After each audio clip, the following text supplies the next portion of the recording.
al Señor y levanta su Biblia y dice conmigo: esta es mi Biblia. Yo soy lo que dice que soy. Yo tengo lo que dice que tengo. Yo puedo hacer lo que dice que puedo hacer. Hoy recibiré la palabra de Dios. Confieso mi corazón y nunca más estoy a punto de recibir la incorruptible, indestructible, siempre viva semilla de la palabra de Dios, y nunca más seré igual. Nunca jamás seré igual. En el nombre de Jesús. Amén y amén. Que Dios les bendiga a todos. Qué bueno que nos visita o está con nosotros, y qué bueno que se conecta con nosotros. ¿Está listo para la palabra del Señor? Amén. Amén. Amén. Esta es la octava entrega o la octava parte de la serie llamada El Pacto de la Gracia. Sabemos que Dios tiene un plan redentor para la humanidad que no comenzó cuando el hombre se equivocó, sino desde el principio Dios creó un plan para salvar a la humanidad. Y eso nos habla de su omnisciencia, de que Dios ya sabía que el hombre iba a caer. Así que podemos estar confiados en que Dios tiene el control. Diga conmigo: Dios tiene el control. Así que cuando el hombre cae en el Edén, no es una sorpresa para Dios, sino que Él ya sabía que el hombre iba a caer. Por lo tanto, ya había ideado un plan a través de su Hijo amado, Jesucristo. Y a lo largo de esta serie hemos estado viendo que la soberanía de Dios, el pacto de la gracia se revela en la soberanía de Dios. La soberanía de Dios implica que Él va a hacer su voluntad, y dentro de ese plan todo se va a alinear por su misericordia, por su gracia, pero que al terminar los tiempos el hombre será salvo no por mérito humano, sino porque Él quiso salvarlo desde el principio. Y todas las equivocaciones del hombre, como hombre caído, solo demostrarán de que el hombre no puede salvarse por sus propias fuerzas, pero que Dios siempre estuvo ahí para ayudarlo, para levantarlo, para fortalecerlo, para mostrarle el camino, y que el hombre llegase a los pies de nuestro Señor Jesucristo. Así que hemos estado viendo varias etapas de este pacto de la gracia, y hoy quiero hacer una recopilación y luego hablar de los 5 errores que ha tenido la iglesia en un tiempo muy difícil. Regrésamela, por favor. Hoy vamos a ver el pacto de la gracia, pero en la edad del oscurantismo. Diga: en la edad del oscurantismo. A lo largo de la escritura vamos a ver un solo hilo de la historia. Ese hilo de la historia nos va a demostrar en la etapa de lo que el hombre vive: imperios, reinos, reyes, de que Dios siempre está ejecutando un plan. Y para ello tenemos que ir recapitulando, porque es un hilo invisible en el cual nunca ha sido por obra del hombre. ¿Será que el hombre alguna vez querrá hacer lo bueno? ¿Será que el hombre tenga intenciones buenas? Desde que el hombre come del fruto, su inclinación siempre es hacer lo que él quiere. Ahora, uno puede pensar y decir: ¿acaso Dios quiere tenernos como un robot? No. Lo que pasa es que el hombre siempre va a buscar hacer lo que quiere, pero lo que él quiere siempre lo destruye. Siempre le trae consecuencias a él mismo. Entonces, en el corazón de Dios siempre está cuidarlo, salvarlo, protegerlo, aún de él mismo. Y de eso se trata la historia. Así que en el huerto del Edén, vamos a ir al punto número 1 para ver el inicio. Está en Génesis capítulo 3, verso 15. El hombre toma del fruto y come. Y uno puede decir, bueno, ya pecó, ya se descompuso todo.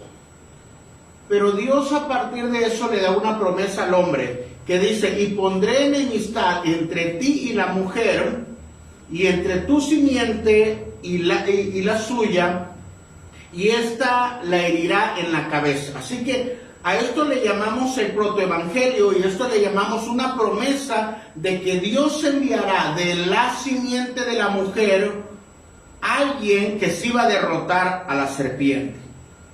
Bueno, ¿Adán y Eva lo pudieron derrotar? No. Pero Dios le está diciendo, mira, está bien, ya se equivocaron, ya no podemos hacerlo.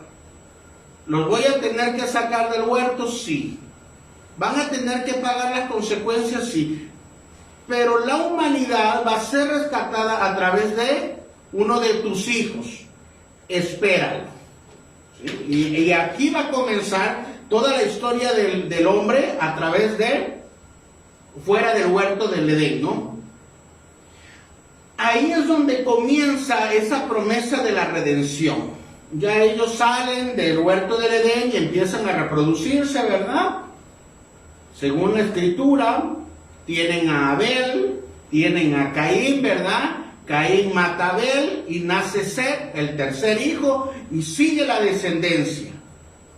Y luego llegamos al tiempo de Noé, donde sabemos que la corrupción del hombre ha llegado a tal grado al corazón que aún sus pensamientos son malos.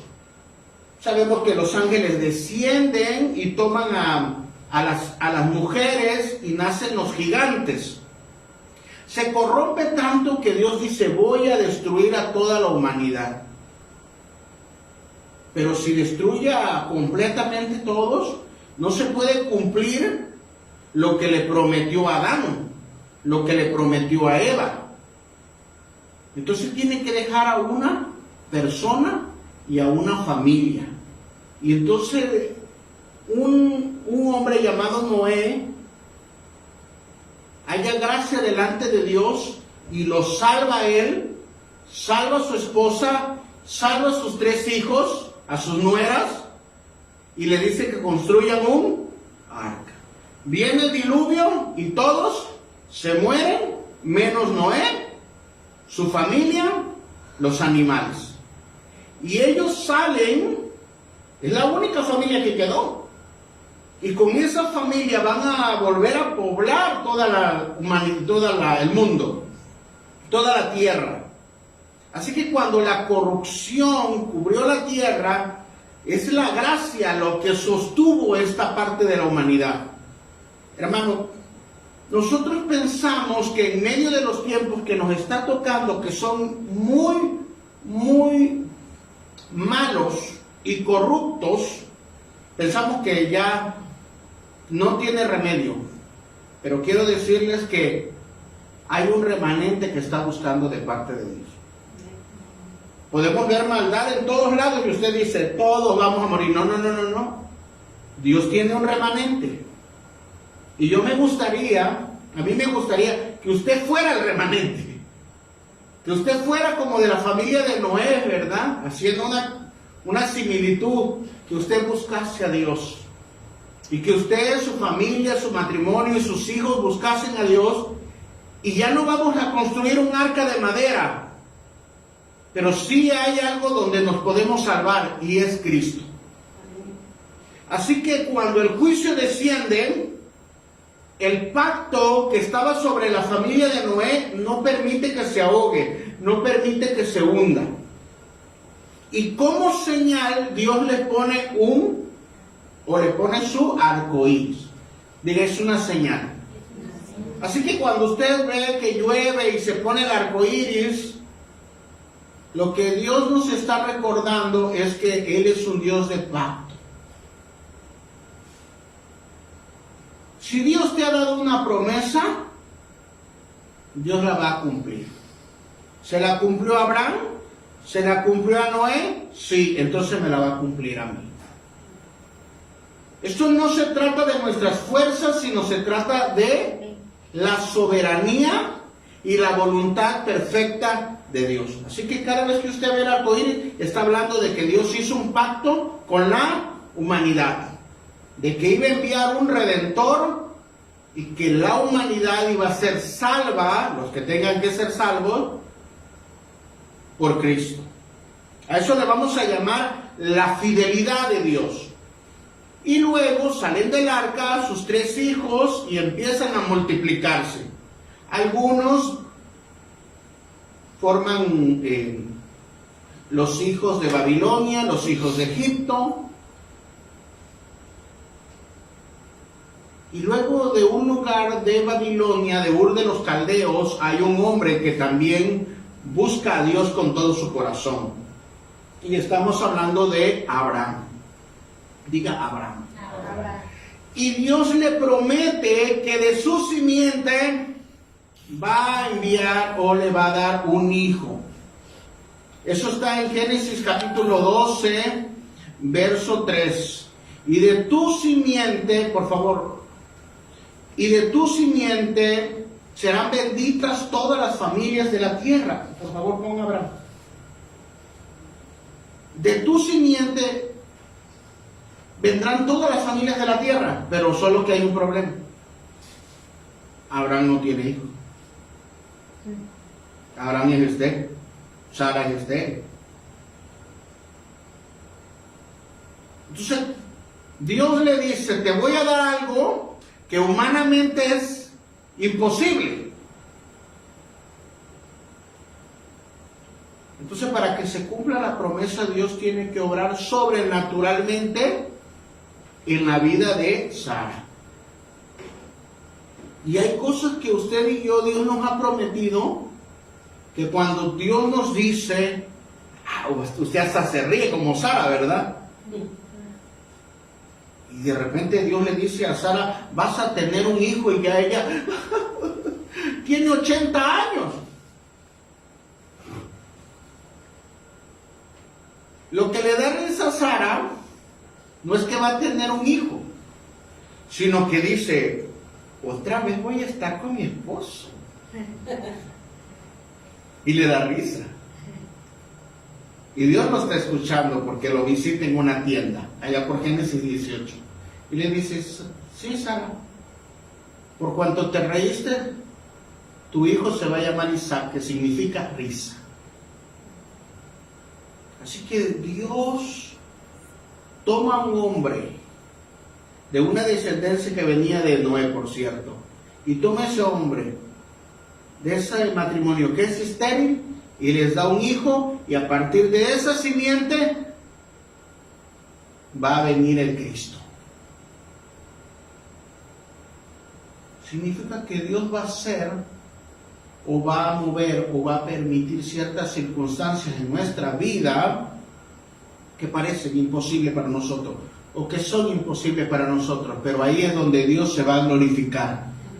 Para que usted y yo nunca podamos decir, es que fue mi fuerza, es que fue mi sabiduría, es que fue mi inteligencia. Es que la mano de Dios está sobre tu vida, y si Dios te dijo que lo va a hacer, confía, Él es fiel.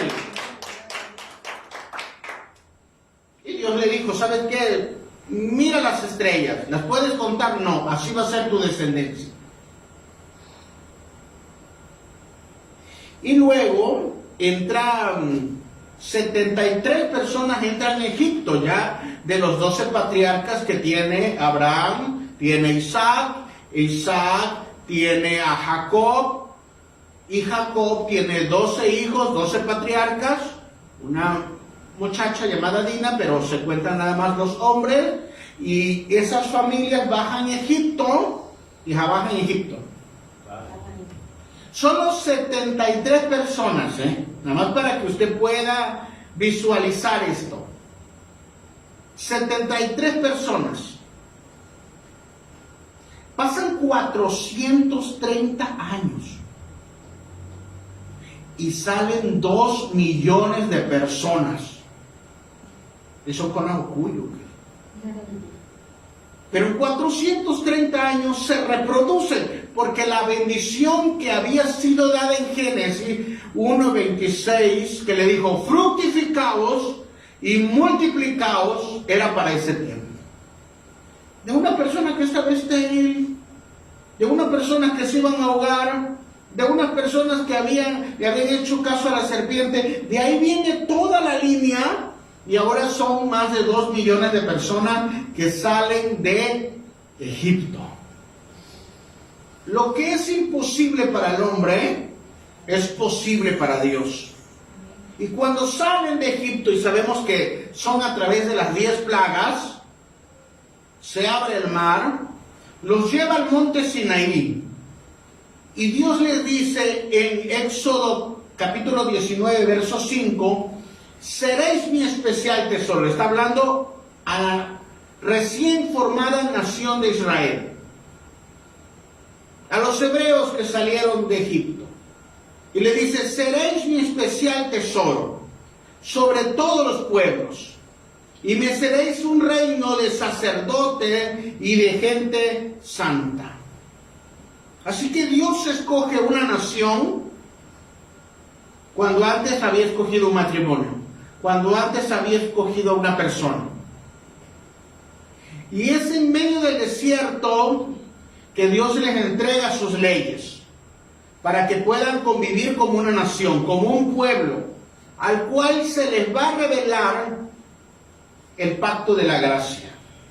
Ese pueblo va a ser bendecido porque va a caminar en los principios de Dios, y el pacto estará con ellos para siempre. Diga para siempre. Para siempre. Así que la nación de Israel entra a la tierra prometida y llegamos al tiempo de David. Y David es un hombre conforme al corazón de Dios, empieza a buscar a Dios. Y hay que ser puntual con David. David no es perfecto. ¿Puede estar consciente de eso? ¿Puede un hombre buscar a Dios y tener muchos defectos? Sí. Pero David tenía una cualidad, que cuando se equivocaba, lo reconocía delante de Dios y enmendaba el camino. Así que esa actitud que tiene David, Dios le dice, ¿sabes qué? De tu hijo voy a traer al Mesías. De tu hijo voy a levantar un rey. De tu hijo voy a levantar un reinado que permanecerá eternamente. Estamos hablando del Mesías. Segunda de Samuel capítulo 7, verso 16 dice, y será confirmada tu casa. Qué precioso esto, hermano. Si recapitulamos con Adán, qué precioso es. Nosotros nos equivocamos y muchas veces pagamos las consecuencias, pero Dios sigue el plan. El corazón del hombre puede ser perverso y podemos encontrarnos en medio de la maldad, pero Dios ve que está buscando un hombre y no permite que nos ahoguemos en esa oscuridad. Y que hay circunstancias que están fuera de nuestras fuerzas y Dios moverá sobrenaturalmente. Aparecerá por causa de que hay una persona, una familia, una iglesia, un remanente que está dentro del pacto. Pero me encanta esto que dice 2 de Samuel capítulo 7, verso 16. Y será confirmada tu casa.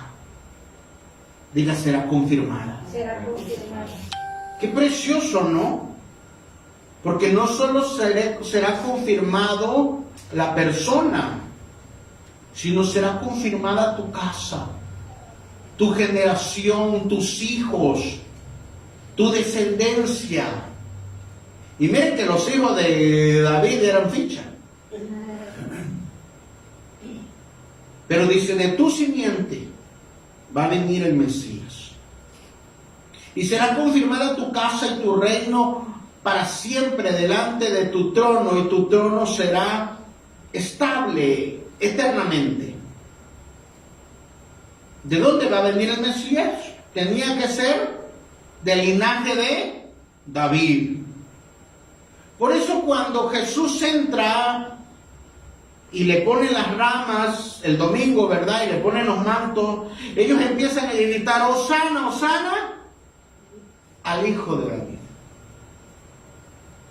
Porque tenía que venir de Judá, tenía que venir del linaje de David, e iba a ser un rey.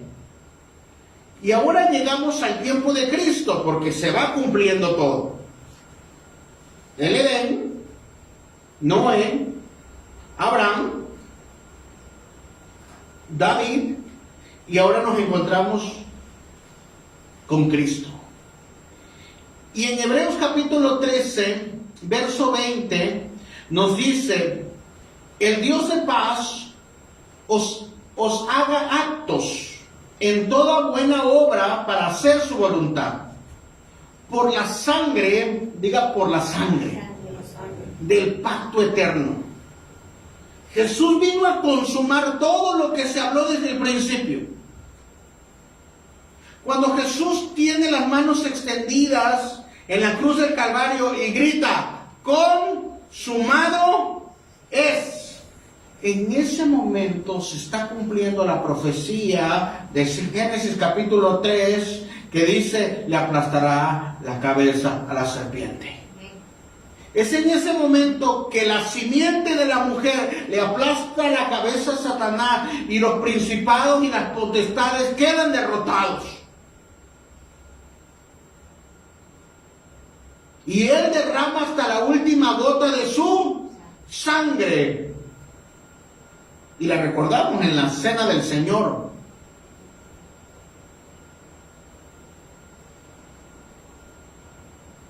Y nosotros estamos en ese pacto. Así que cuando Cristo está diciendo, consumado es un plan que se viene gestando desde la eternidad y va pasando por cada uno de los personajes, y para que Cristo predicase y luego fuese a la cruz y gritase, consumado es, tuvieron que pasar muchas generaciones. Pero así desde que Cristo lo bajaron de la cruz, lo sepultaron y al tercer día resucitó, también han pasado muchas generaciones y el pacto sigue vigente.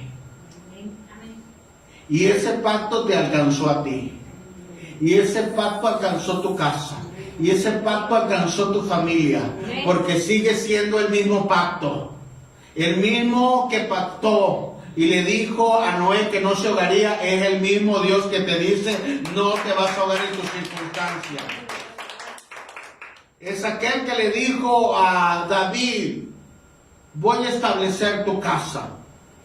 Voy a firmar tu casa. Es lo que Dios te está diciendo a ti, voy a firmar tu familia. Voy a firmar tu descendencia. Puedes tener confianza que es Dios, no tú. No nosotros. ¿Por qué? Porque hay circunstancias en nuestra vida que yo puedo decir, no puedo. No puedo. Pero tenemos a un Dios que sí lo puede hacer. Lo que es imposible para el hombre es posible para Dios. ¿Por qué? Por la sangre de nuestro Señor Jesucristo. Por eso dice la Escritura, por el pacto, por su sangre, que se entregó voluntariamente. Diga voluntariamente. Voluntariamente por usted y por mí. Cuando estaba en la cruz, hasta hay un canto por ahí, pensaba en mí.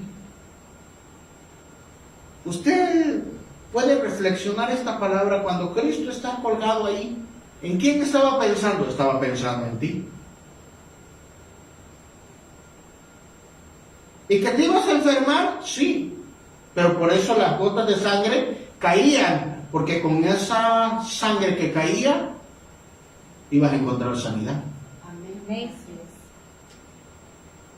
Que con esa vida que se estaba yendo ahí, nuestros pecados iban a ser perdonados. Que con esa corona de espina que le habían puesto, la maldición que habían puesto sobre tu trabajo se ha quitado. Que eres bendecido. Que la obra de tus manos es bendecida. ¿Lo puede creer? Diga, es por la sangre. Es por la sangre. Y luego Jesús sube al cielo. Y llega el día del Pentecostés. Ahora, el Espíritu Santo va a venir, pero Él no puede venir sin que Jesucristo haya pagado.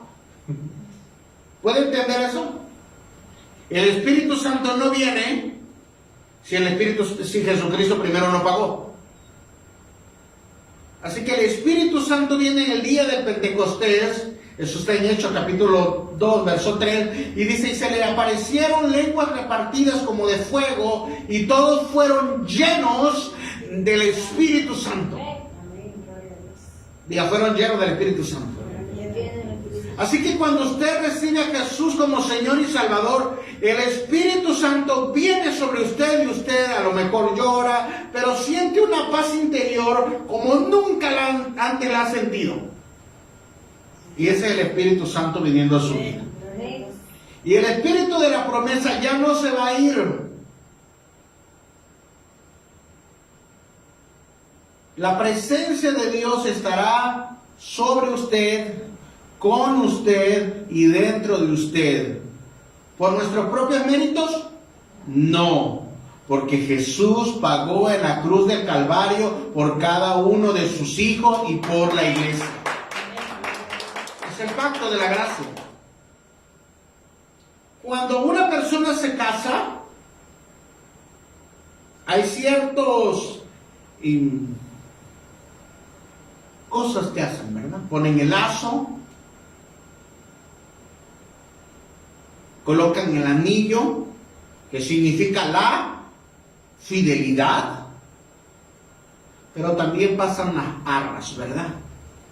Que la asocian con la provisión. Pero las arras significan también al Espíritu Santo. Es el Espíritu Santo. Cuando el Padre, a través del Hijo, nos compró, nos va a entregar lo necesario para que tú te mantengas irreprensible. Voy de nuevo. Amado, yo deseo que seas prosperado y que tengas salud, así como prospera tu alma. Y la palabra prosperado significa que tengas lo necesario para que tú llegues a tu destino final. Tú vas a llegar a tu destino final en Cristo, pero necesitas las arras. Necesitabas el Espíritu Santo. Y ya te lo dio el Señor. Así que puedes estar confiados. Pastor, tengo tanto que cambiar, pero tienes al Espíritu Santo. Él se va a encargar. Él te va a dar la provisión. Y cuando hablan de provisión, mucha gente solo lo toma en la parte económica. No, hermano, la provisión es todo lo que necesites para el camino. ¿Qué necesitas para el camino? Cambiar el carácter, lo va a cambiar. ¿Necesitas recursos? Te lo va a dar. Lo que necesites, Dios lo va a proveer. Eso sucedió cuando vino el Espíritu Santo en el día del Pentecostés. Somos portadores de ese pacto.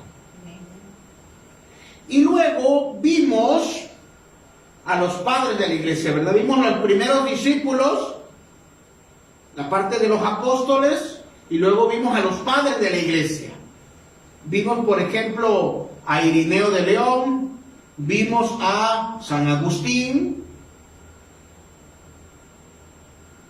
y cómo ellos continuaron como discípulos el pacto de la gracia. ¿Por qué continúa la iglesia? Es la pregunta. ¿Por qué la iglesia no ha caído, aunque ha pasado muchas dificultades a lo largo de la historia?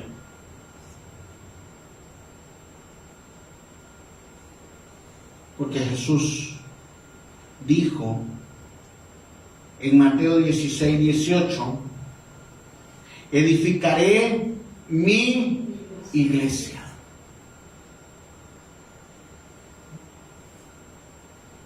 Diga conmigo, edificaré mi iglesia. Jesús dijo, edificaré mi iglesia.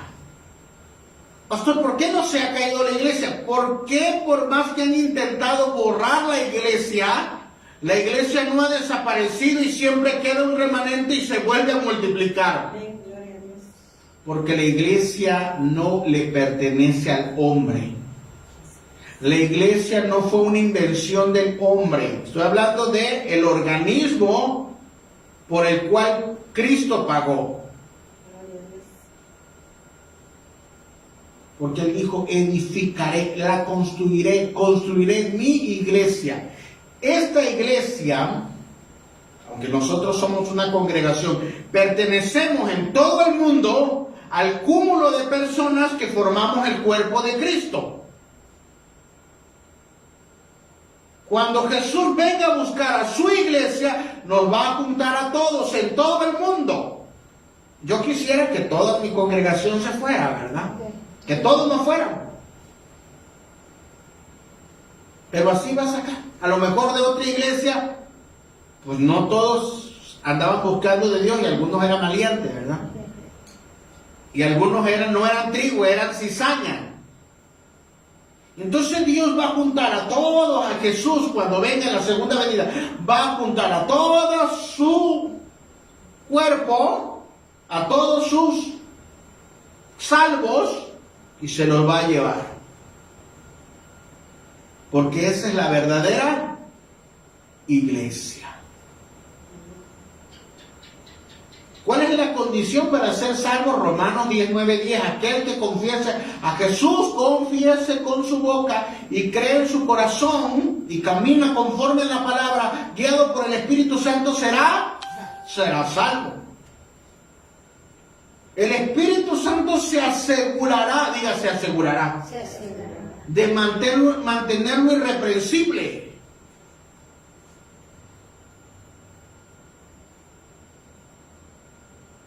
Cuando usted tiene alguna actividad, a lo mejor la programa en su celular, ¿verdad? Especialmente la oración, a las 5 de la mañana. Y usted sabe que es dormilón. Entonces pone como 4 alarmas antes de que llegue la hora.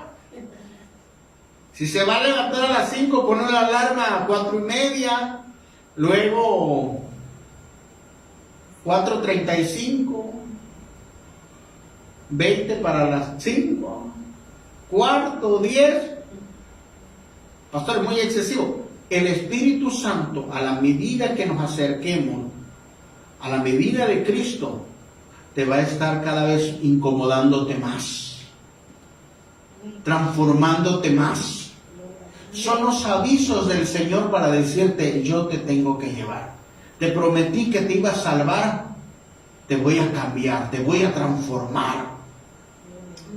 Esa es la gracia del poder del Espíritu Santo restaurando a su iglesia. Así que no es por nuestros méritos, es por la gracia de nuestro Señor Jesucristo. Y por eso cada vez que nosotros tomamos la Santa Cena, lo recordamos. Soy salvo porque mis pecados fueron puestos en su cuerpo. Y estoy en el pacto de la gracia, no por mis obras, sino porque Él derramó y la selló con su sangre. Eso es lo que recordamos cada vez que hacemos Santa Cena. Recordando que nada que lo que hacemos se compara con la obra redentora de Cristo. y que Él está moviendo soberanamente nuestras vidas, la iglesia, el cuerpo de Cristo, lo está preparando porque Él prometió algo: edificaré mi iglesia. Pero el enemigo no se iba a quedar contento. Entonces Cristo también nos da una promesa.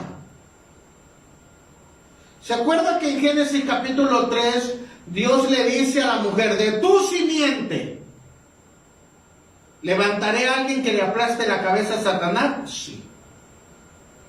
Ahora Jesucristo está diciendo: edificaré mi iglesia. Y cuando el enemigo se levante contra ti, las puertas del Hades no prevalecerán en contra de ti.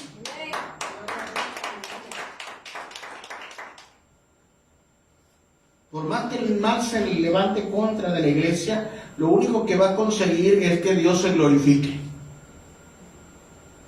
Porque por más que el enemigo se levante, las puertas del Hades, los enemigos en contra de la iglesia, hermanos, la iglesia la sostiene Cristo. La sostiene su sangre, la sostiene su pacto. No es un pacto de hombre.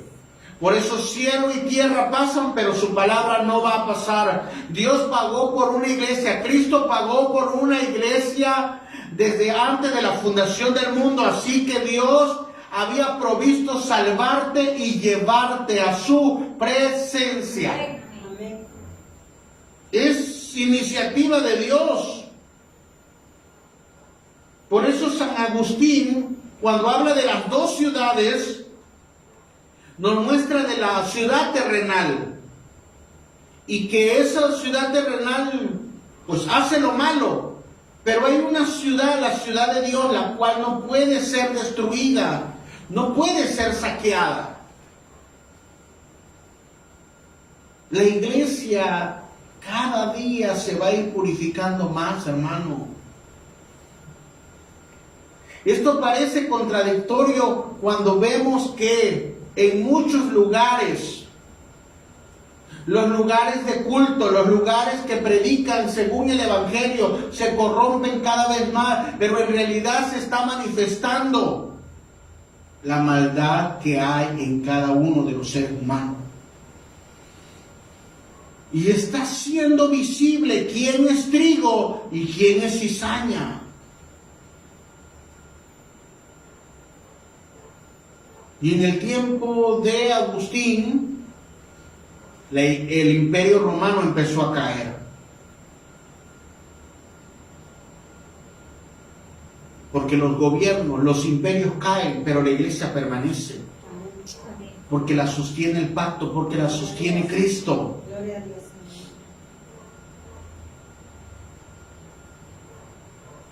La gente empezó a desesperarse porque Roma había caído.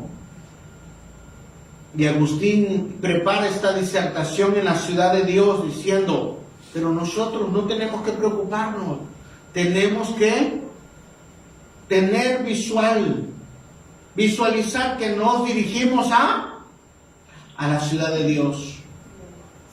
Jesús lo dijo: nosotros no somos de este mundo, habitamos aquí, pero no somos de este mundo. Nosotros no somos hijos de perdición, nosotros somos hijos salvados y lavados con la sangre del Cordero.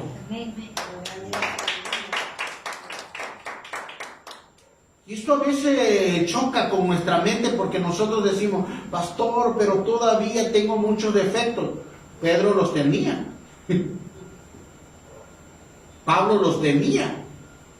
Mire, tanto lo tenía Pablo que le tuvieron que poner un aguijón de carne porque de repente se le subía a los Pablos, ¿verdad? Los Saulos se le salía.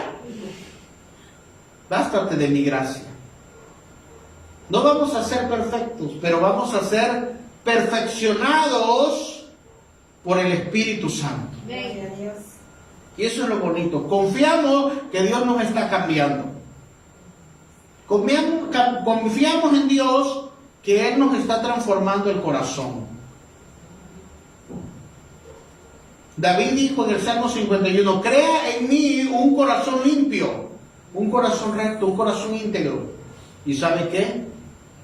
Nosotros tenemos el Espíritu Santo, que se va a asegurar de que tu corazón se mantenga irreprensible para el día de la prueba. Te va a proveer. ¿Cómo hemos escuchado esa palabra? Dios te va a proveer la fe que necesitas. Te va a abrir el camino, te va a abrir las puertas para que tú te mantengas, para que yo me mantenga irreprensible. Mi objetivo al predicar el pacto de la gracia, hermanos, es que podamos entender que esta congregación no se mantiene por una visión de un hombre. Que esta visión, que esta congregación se mantiene porque Cristo quiso salvarla y la salvó y la lavó con su sangre. Por lo tanto, no depende de mí. Depende de Dios. Y que aquí el pastor, aunque usted me ve físicamente a mí, realmente el que dirige se llama Espíritu Santo. Él es el que dirige la iglesia. Él es el que debería dirigir a todas las congregaciones. Él es el que está limpiando a la novia para cuando venga Cristo a buscarla. Así que los que se casan, ¿verdad? El novio no ve a la novia, dice, es de mala suerte. Pero allá está la novia y tiene su ayudantía, ¿verdad? Y les están colocando las tiaras, y le están colocando la flor, y le están colocando el vestido y todo lo demás. Eso está haciendo el Espíritu Santo. El Espíritu Santo tiene una manchita aquí el vestido, con la sangre del Cordero, para que esa novia salga a ver al novio, ¿verdad? Pero con su vestido blanco, de lino y sin arrugas. Así que es una metáfora diciendo que va a venir de blanco. Significa en una santidad y en una pureza. Y no tiene arrugas porque no tiene algo que le puedan reprochar. Así va a entregar el Espíritu Santo, decir, ya la arreglé para ti. Entonces Cristo viene por su novia y va a unir todas las congregaciones y nos vamos a ir con Él. Amén. Gloria a Dios. Pero regresemos al tiempo de San Agustín, porque luego entró la decadencia de Roma, pero la iglesia siguió. Y por eso voy a mencionar hoy cinco corrupciones letales que entraron en la iglesia después de San Agustín. Desde el siglo V al siglo XV, son 10 siglos, son 1000 años. Entraron a la iglesia estas 5 corrupciones. Y a ver si se parecen a lo que estamos viviendo hoy, que se ha infiltrado dentro de la iglesia. En entregas posteriores hablaré de la reforma. Pero ahorita vamos a ver cómo, después de que el Imperio Romano y la iglesia se juntan por Constantino, y se convierte iglesia y Imperio Romano, y juntan la religión con la política, y vamos a ver qué resulta. Así que vamos a ver esas 5 corrupciones que entran a la iglesia. Número 1. ¿Qué sucede después de San Agustín y la iglesia se junta con el Estado? Así que vamos del Papa León I hasta Gregorio VII. Eso es desde el 440 hasta el 1073 después de Cristo. Toda esta etapa de corrupción, ¿qué es lo que sucede? La iglesia se une con el Imperio Romano tras Constantino y Roma cae. Pero los obispos habían sido establecidos por Pablo, por los apóstoles, que seguían siendo pastores en los primeros siglos. Pero cuando entraron al Imperio Romano, ya ellos ya no solo eran clérigos, ellos también no solo tenían un poder espiritual, ahora tenían un poder civil. Y como ya tenían un cargo político, ahí es donde se empieza a establecer la autoridad de reyes y concilios mandados por el Estado, por la política, pero por la religión al mismo tiempo. Y entonces se afirma el vicario de Cristo, o sea, el Papa, diciendo: ahora hay un representante aquí en la tierra de Cristo, hay un delegado, hay un apoderado, hay un suplente, hay un portavoz. Y entonces quien quiera escuchar a Cristo ya no va a ser dirigido por el Espíritu Santo, va a ser dirigido por el Papa. Y se establece el papado, y se establecen los obispos y los reyes y todo tipo de autoridades, pero iglesia, Estado. ¿Qué sucede? ¿Cuáles son las consecuencias? Tiene puntos. ¿Cuáles son las consecuencias? Se mezcla la fe con la ambición política. Ese es un grave error. Cuando la política se junta con la iglesia. Porque no podemos ser juez y no podemos ser parte. En el tiempo de Israel habían 3 figuras que señalaban a Cristo, pero mismo Dios las tuvo que separar: sacerdotes, profetas y reyes. Pero si estaban juntas, se corrompían. El profeta siempre aconsejaba al rey y el sacerdote siempre era un mediador. Todo apuntaba a Cristo, claro. Pero en un hombre no pueden estar los 3 poderes juntos, hermanos, porque se corrompe todo el poder junto. Así que cuando el papado se juntó con la política, se corrompió todo.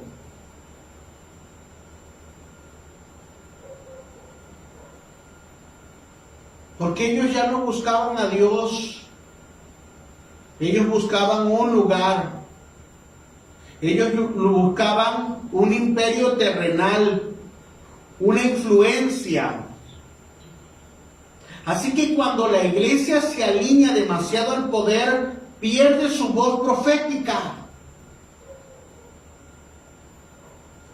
Ya no podemos hablar de corrupción, ya no podemos hablar de pecado, porque nosotros como poder, yo no puedo decir el poder es corrupto. No, porque ejerzo el poder al mismo tiempo. No se puede. La iglesia tiene que estar separada de él. Aquí en México, por eso somos laicos. Ningún persona, ministro de culto, puede ocupar un lugar público. Llámese diputado, senador, presidente, no puede. Porque somos laicos, porque se ha entendido que se tiene que hacer una separación. Cuando la iglesia se une demasiado al poder, la iglesia pierde el foco de que su reino no es de este mundo, sino que nosotros tenemos que preparar a la iglesia para que se vaya con Cristo. Entonces Isaías, el profeta Isaías, es pariente del rey Usías, y él empieza a profetizar destrucción y todo, pues claro, tiene el respaldo de el rey. Pero Isaías capítulo 6 dice: en el año que murió el rey Usías, entonces dice, murió el rey, ¿quién me va a proteger? Cuando nosotros estamos cerca del poder, perdemos el foco, el poder terrenal. Estoy hablando de la iglesia, estoy hablando de las personas de culto. No estoy hablando de la feligresía o alguien que puede ejercer un cargo, pero no puede ser un ministro, es lo que estoy. Un pastor no puede. Porque pierde su objetivo. Mi objetivo como un hombre de Dios es predicar el reino de los cielos. Y que las personas tienen que buscar a Dios, sea de la denominación que sea del partido que sea, todos somos el mismo país y necesitamos encontrarnos con Jesús como Señor y como Salvador. Esa es la realidad espiritual. Por eso Jesús dijo en Juan 18:36, mi reino no es de este mundo. Así que nosotros como ministros de culto estamos llamados a predicar desde el altar para que las personas se arrepientan. En eso consiste que las personas caminen en integridad delante de Dios. No con poder ni con fuerza para dominarla, sino con libre conciencia para que puedan hacer la perfecta voluntad de Dios, porque donde los justos gobiernan, un pueblo se regocija. Donde las personas que tienen principios conforme a la Escritura, siempre va a prosperar los lugares, las iglesias, las familias, porque este libro es la voluntad de Dios. Así que no lo entendió la iglesia, cayó, se mezcló con la política y perdió su fuerza. Punto 2. Segundo error es la Edad Media. Se empezó a comercializar la salvación. Esto no solo quedó en la Edad Media, ¿verdad? Empezó a haber indulgencias y méritos humanos. Esto se empezó a implementar allá por el siglo XI al XV. ¿En qué resultó la desviación o cuál es la desviación que tuvo la iglesia en este punto? Al comercializar la salvación, la salvación comenzó a medirse por méritos humanos.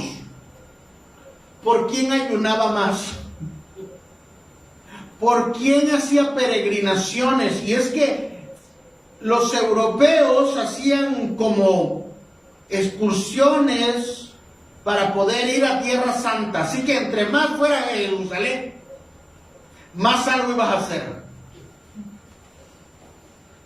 Así que si usted no ha ido a Jerusalén, usted en la Edad Media no era salvo, ¿verdad?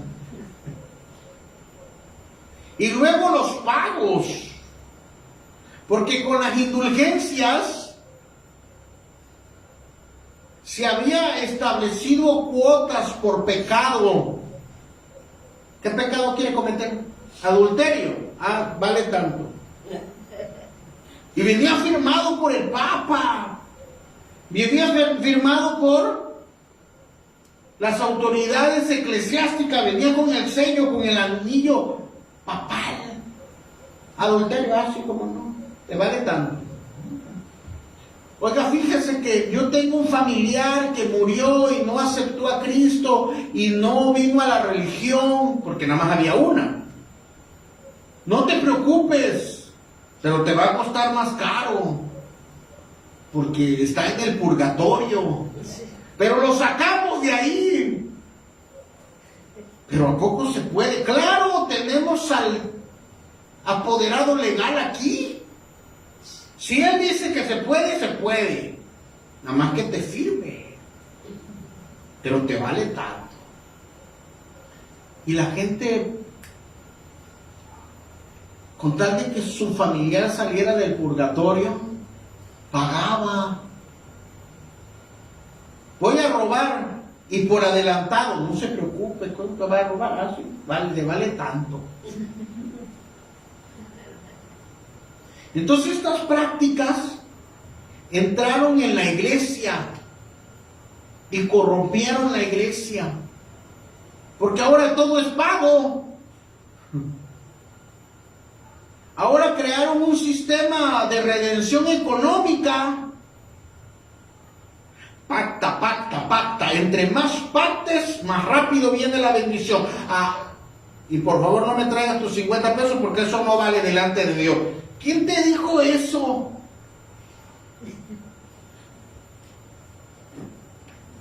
Aquí nos dice la Escritura que una viuda pobre dio todo lo que tenía.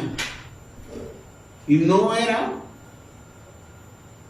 una cantidad económica fuerte.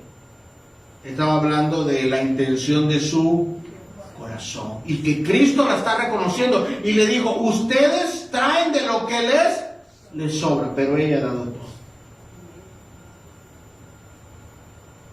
No es por méritos humanos, hermanos. Nos acercamos a Cristo no por nuestra fuerza, sino porque Cristo pagó en la cruz del Calvario.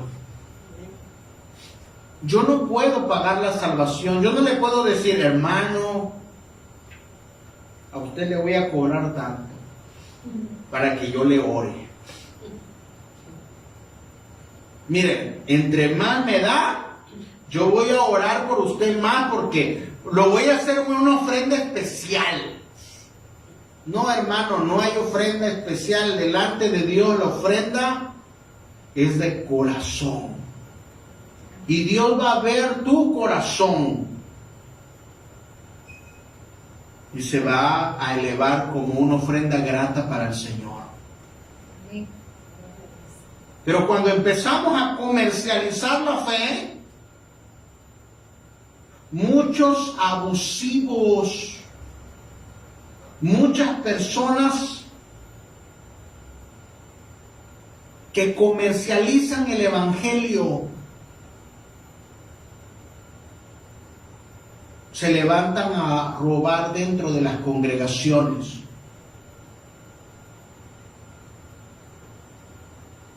Porque han reemplazado la gracia de Cristo. La bendición de Dios la pagó Cristo en la cruz del Calvario. Tú tienes la bendición de Cristo. Él dijo que te iba a prosperar, así como prospera tu alma. Y que tengas salud también para disfrutar lo que Dios te da. Entonces, cuando la gracia se convierte en moneda, el corazón se pierde. Y las personas pensamos que podemos comprar el perdón y el perdón no se puede comprar. La salvación no se puede comprar. La salvación no es un negocio dentro de las congregaciones. Nosotros debemos como ministros anunciar el Evangelio y decir que la salvación es un don de Dios. Amén. La palabra don significa es un regalo. Y Dios Cristo en la cruz del Calvario te dio ese regalo. Nadie te lo puede cobrar. Mateo 10:8 nos dice, de gracia recibiste, da de gracia. Es la gracia de Dios, hermano, lo que nos mantiene salvo. Es la gracia de Dios. El peligro persiste cuando se busca la bendición por intercambio. No, hermano. Lo que Dios está buscando en una vida es que su corazón se alinee al Señor. Y cuando un corazón se alinea al Señor, Dios lo va a bendecir. Dios lo va a bendecir. Amén. Gloria a Dios. Aquel que no escatimó a su propio Hijo, ¿será que no te pueda bendecir si entregó a su propio Hijo? ¿Cuánto más las cosas materiales? Por eso dice la Escritura, buscad primeramente el reino de Dios y su justicia, y todas las cosas vendrán por añadidura. Amén. Es una promesa. Punto 3. Cuando llegó la iglesia a una corrupción moral ya, del siglo IX al siglo XII, que ya la iglesia se había corrompido y sus líderes religiosos, políticos ya se habían corrompido completamente. Los obispos vivían en el lujo y en la simonía, que es vender los cargos. ¿Quieres un cargo? Te va a costar. ¿Quieres que yo te ponga un lugar dentro de la iglesia? Te va a costar.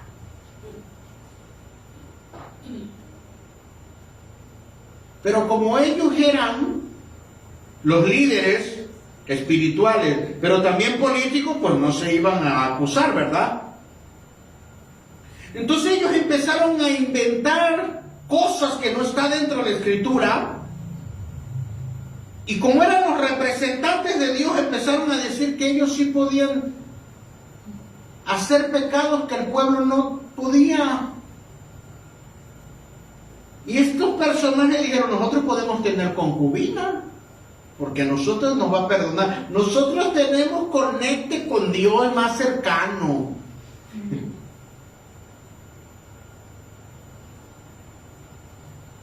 Hace algunos días descubrieron a un ministro de Sudamérica que tenía 12 personas.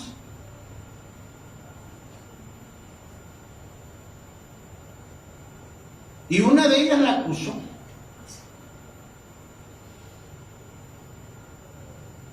Pero como ellos dicen que son intocables, que a ellos no les aplica nada más aplica a las personas que están bajo su autoridad. No pecar, no robar. A ti sí te aplica, pero a mí no. Porque como yo soy el pastor, yo tengo más conexión. No, hermano, yo soy igual que usted.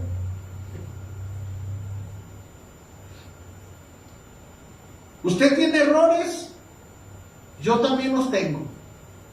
Usted es imperfecto, yo también. Necesitamos de la salvación, necesito de la salvación.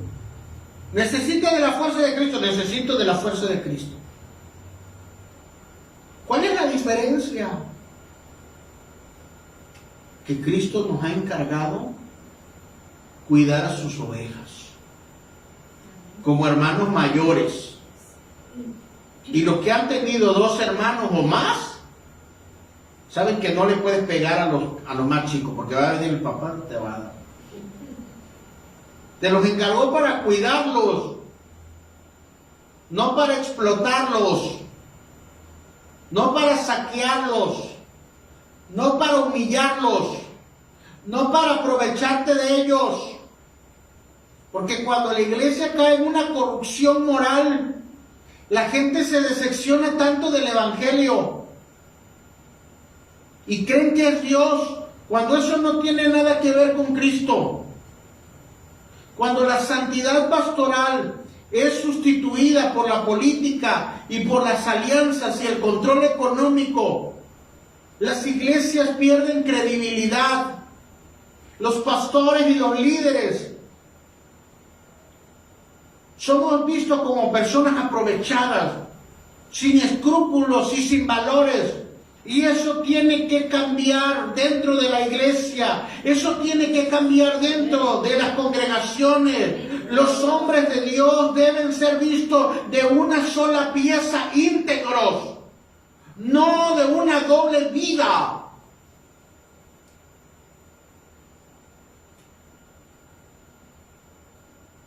nosotros como hombres de Dios tendremos que ser medidos no solo por la iglesia, no solo delante de Dios, no solo delante de la iglesia, sino los de afuera también deben ver en nosotros virtud, no causar vergüenza.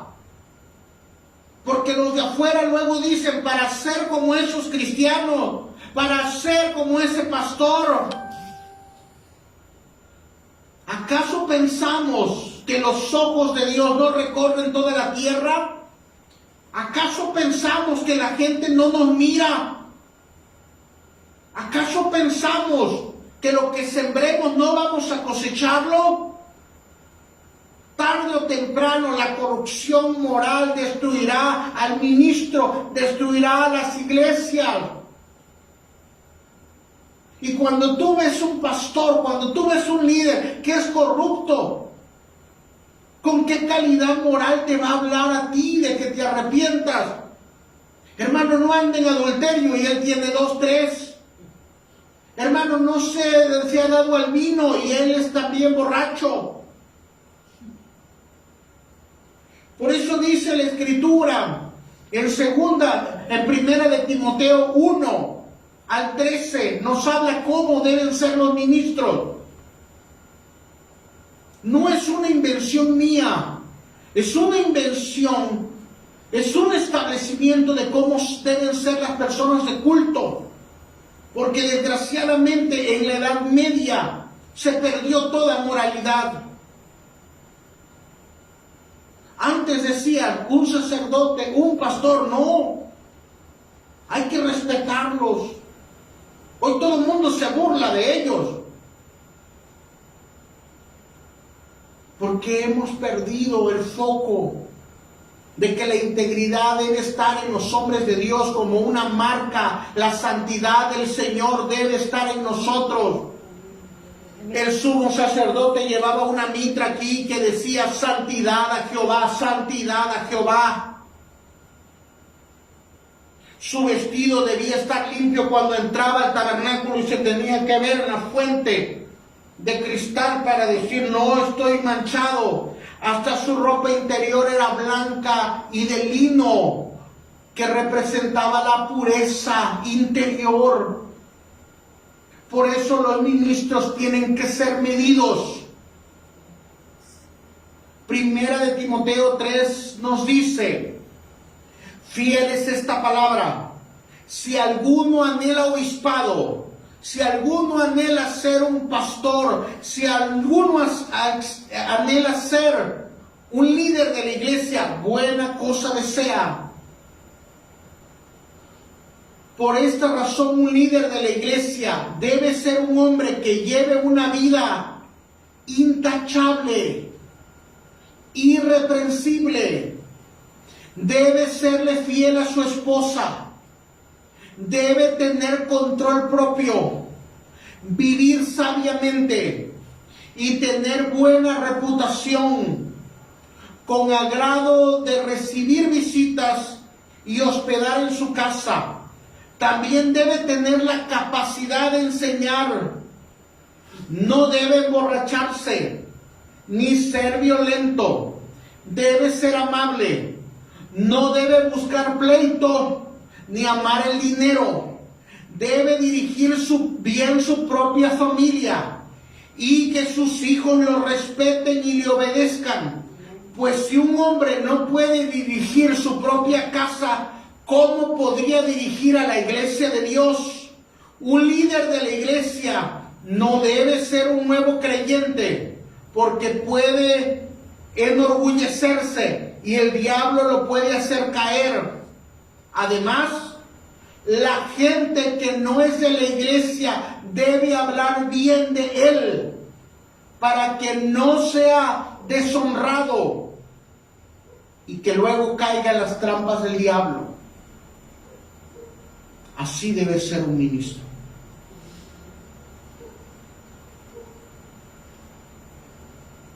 Irreprensible. Porque cuando la corrupción entra dentro de la iglesia, Pastor, entonces la gente que viene, no, la gente puede entrar en una iglesia. Estoy hablando de los líderes y del pastor. Si el pastor está de cabeza,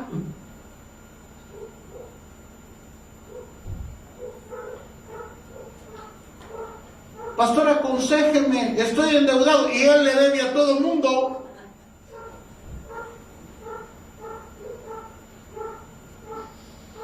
Pastor, aconséjeme, fíjese que algo me mueve el tapete, que no es mi esposa, y él lo has encontrado que es adúltero. La corrupción ha entrado dentro de la iglesia y de sus líderes. Y por eso estamos viendo nuestra nación cada día más en decadencia. Esto no tiene nada que ver con la política. Esto tiene que ver con que la iglesia no ha hecho su trabajo. Esto tiene que ver que aún no ha despertado la iglesia en esta nación. ¿Cuánta sangre tendremos que ver derramada en toda nuestra nación para que la iglesia se ponga a hacer lo que tiene que hacer? Orar y ayunar y buscar al Señor con todo su corazón, en lugar de estar saqueando las congregaciones. La corrupción moral ha llegado a todos los sistemas. Y la iglesia, que debería ser luz y esperanza, pero sobre todo un ejemplo moral, es la que más se ha corrompido. Recordemos lo que dice Primera de Pedro 1:16: sed santos, porque yo soy santo. Porque sin santidad nadie verá al Señor, hermanos. Podremos ser una congregación que se reúne, pero si estamos jugando un doble juego, estamos perdiendo el tiempo. Estamos entreteniendo personas que se van a quedar, personas que se irán al infierno junto con nosotros si no les predicamos que nos tenemos que arrepentir, que tenemos que dejar nuestra doble vida y buscar al Señor con todo nuestro corazón. A eso se le llama carácter. No buscamos la fama, no buscamos un lugar, no buscamos un título, buscamos que Cristo sea moldeado en nosotros. Como ministro, como hombre de Dios y como pastor, mi mayor anhelo es que a la medida que usted avanza en esta congregación, después de algunos años, usted pueda decir: pastor, yo llegué en desorden y me ordené. Bien. Yo llegué en bancarrota y me ordené y ahora estoy prosperando. Bien. Yo vine en pecado y me arrepentí, ahora camino conforme a la palabra. Bien. Yo había perdido mi casa y mi casa ha sido restaurada. Bien.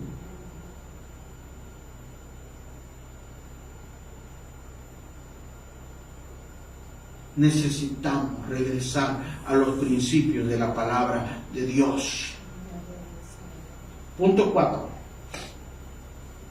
Cuando entró la idolatría a la iglesia. Estoy hablando de la Edad Media, Cualquier parecido a la realidad, estoy predicando desde un punto histórico. Cuando entró la idolatría a la iglesia. En la Edad Media empezaron a buscar las reliquias porque tenían poder. Hicieron cruzadas para ir a buscar el Santo Grial, la copa donde había bebido Jesucristo. Si habían inventado que el que tuviese la copa y tomase de esa copa iba a ser sanado, iba a tener la vida eterna, pues busquémosla. Se inventaron que tenían que buscar la lanza que le atravesó el costado a Jesucristo. Se inventaron que la madera de la cruz tenía poder milagroso. Allá van a buscarla. Se inventaron que ese paño donde Jesús se secó el sudor con sangre tenía poder milagroso. ¿Qué sucedió? ¿Por qué se desvió? Porque la gente empezó a ver los objetos más que a Cristo. La cruz solo fue el instrumento. El que pagó fue Cristo. Amén. No es la copa, no es el vino, es la sangre del Cordero que fue derramada en la cruz del Calvario. No andamos buscando elementos. Se trata de la obra que hizo Jesucristo. Cuando las personas empiezan a buscar objetos, se vuelven religiosos, supersticiones. Hoy ya no necesitamos el Santo Grial. Pastor, ¿me puede echar la sal? Pastor, ¿me puede tirar aceite? Pastor, ¿me puede tirar agua? ¿Será que si yo toco el shofar? ¿Será que si yo me pongo un talí? Hermano, no idolatres esas cosas. El que salva se llama Cristo, la sangre de Cristo, la obra de Cristo. No necesitamos objetos. Pastor, ¿por qué no tenemos como objeto? Porque no es una veneración, es algo pedagógico. Yo lo tengo aquí para enseñar que en el tabernáculo había una menorá que alumbraba, pero apuntaba a Cristo. Tengo una representación del arca que representa a Cristo, pero Cristo ya vino, no es un objeto, pero para enseñar, no porque yo me idolatra.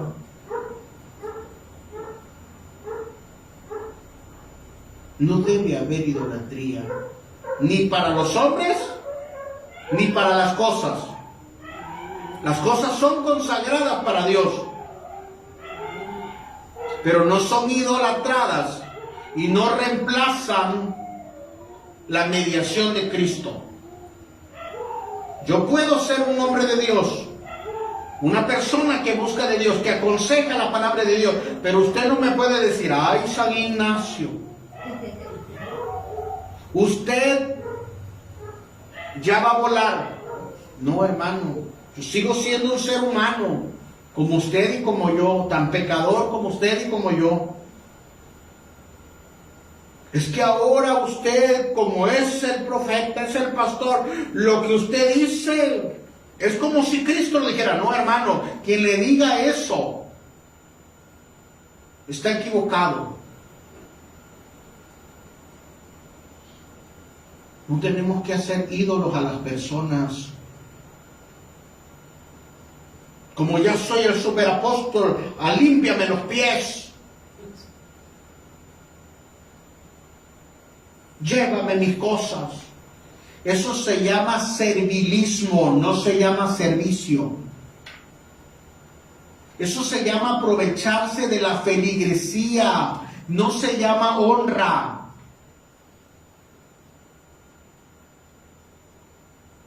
Y la iglesia medieval cayó en esa corrupción. Los hombres de Dios, solo somos hombres de Dios, consagrados a Dios, útiles para el servicio de Dios, pero al fin y al cabo, siervos de Dios y siervos de la iglesia. Esos somos.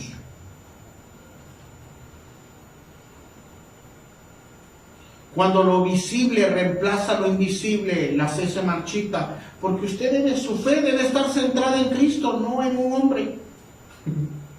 Porque en el momento que el hombre falla, ay, es que falló el pastor. Ay, es que no resultó el aceite que me tiró. No resultó el agua que me echó, que me vendió. Una persona se acercó conmigo y dice, estoy decepcionado de aquel apóstol. ¿Por qué? Porque cuando oró por mí para que me sanara, pues no me sané.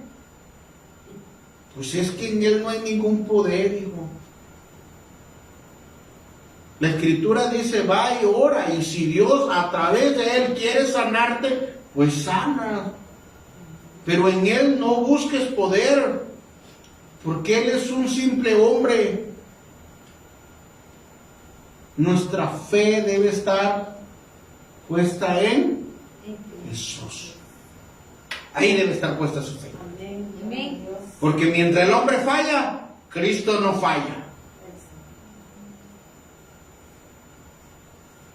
El que pagó por ti y el que pagó por mí se llama Cristo.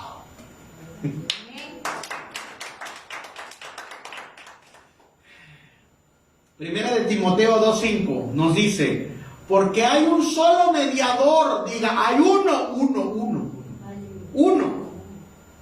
Porque hay un solo mediador entre Dios y los hombres, Jesucristo hombre.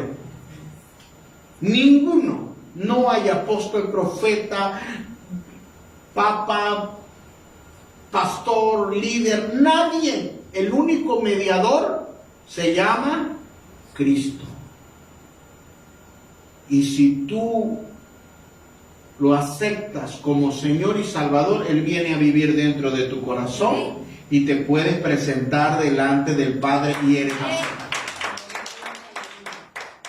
Y puedes obtener el Espíritu Santo. 5 y terminamos.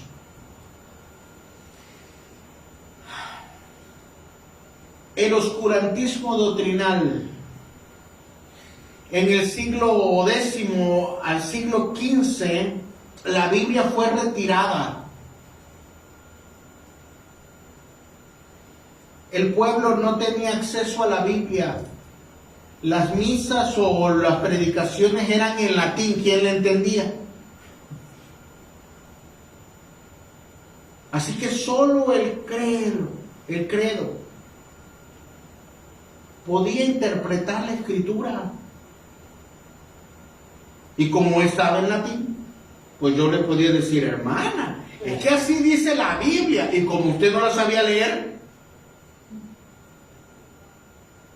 se prohibía traducirla al lenguaje del pueblo. Y se había sustituido la predicación por lo que decían los ministros, y era ley. ¿Cuál fue la consecuencia de haberle quitado la Biblia a las personas? El pueblo vivía en una ignorancia espiritual. Cuando las personas no conocen la Biblia, los ministros y la iglesia, las personas de culto pueden abusar de la feligresía. Pero cuando uno conoce Biblia, uno conoce lo que realmente hay en el corazón de Dios. Amén, gloria a Dios. La fe fue reemplazada muchas veces por la liturgia. Y la palabra de Dios fue silenciada. Alguna vez les he enseñado que la Biblia la tenían encadenada, envenenada. Hoy ya no tenemos que envenenar la Biblia si estamos en un púlpito y nos hemos corrompido. Simplemente les enseñamos otra cosa que no sea la Biblia. Los entretenemos.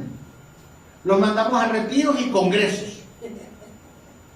Los mandamos a hacer todo tipo de actividades, menos que lean la Biblia, porque se van a dar cuenta de que no nos necesitan a nosotros, necesitan a Cristo.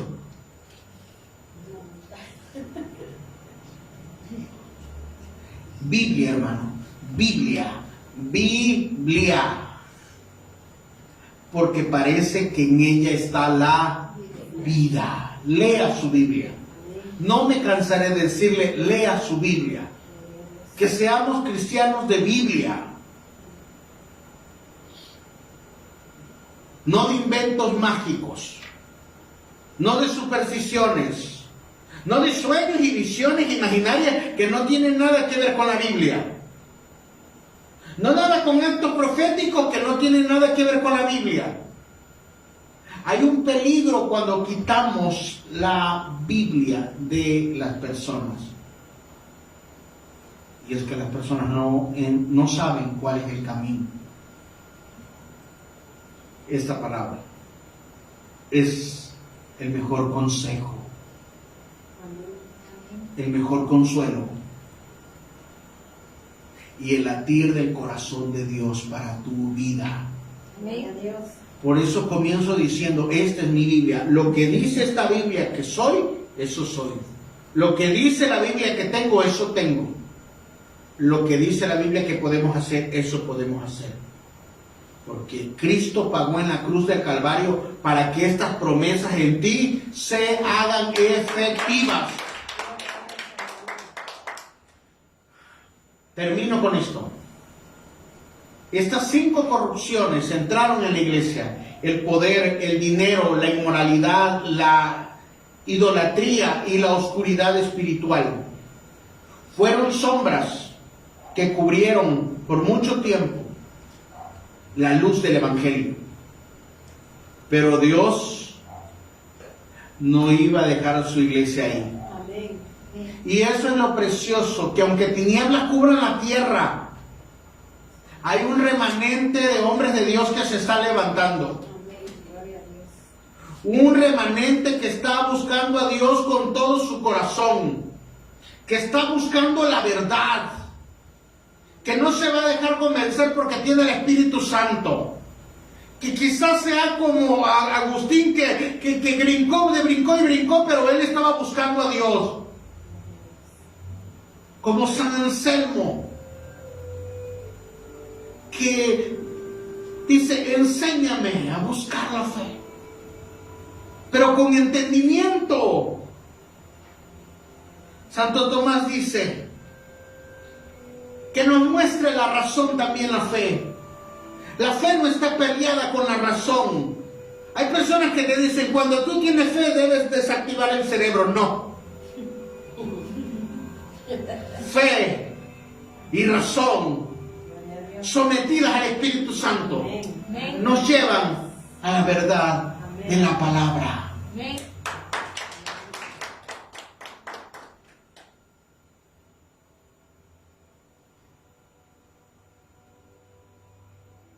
En ese tiempo hubo un tiempo de oscuridad,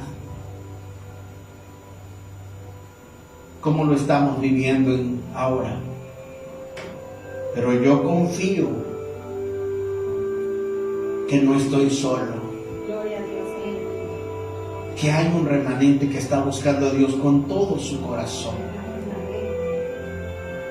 Y que nosotros vamos a luchar con todas nuestras fuerzas por mantenernos incorruptibles, y le vamos a decir a Dios: crea en nosotros un corazón limpio, crea en nosotros un corazón recto. Espíritu Santo, enséñanos tu verdad. Así que cada día abra su escritura y puede orar y decirle: Señor, revélame tu perfecta voluntad para mi vida, para mi casa, para mi familia.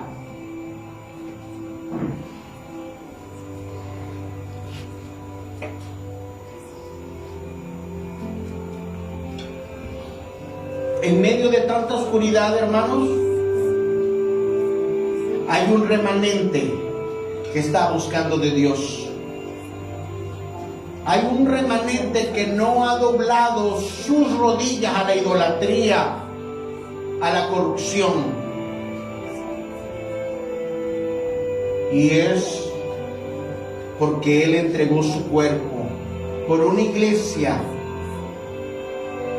que está siendo perfeccionada para el tiempo de Cristo, cuando Él regrese. Así que la Escritura dice: la noche que Él fue entregado, partió el pan y dijo: este es mi cuerpo, que por cada uno es entregado. Haced esto en memoria de mí. En este cuerpo nos mantiene irreprensible aún en los momentos más oscuros. Comed.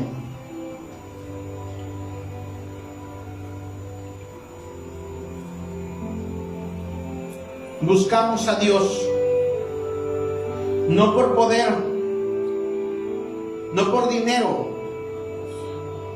no en corrupción y no en inmoralidad, no en oscuridad, sino guiados por el Espíritu Santo. Porque la noche que Él iba a ser entregado, tomó la copa y dijo: esta es mi sangre. Estamos en el pacto de la gracia,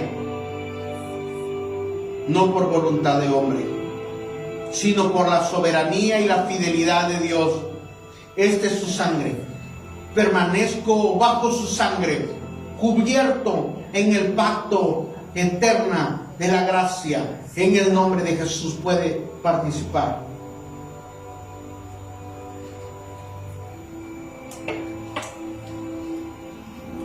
Crea en mí un corazón limpio. Crea en mí un corazón recto.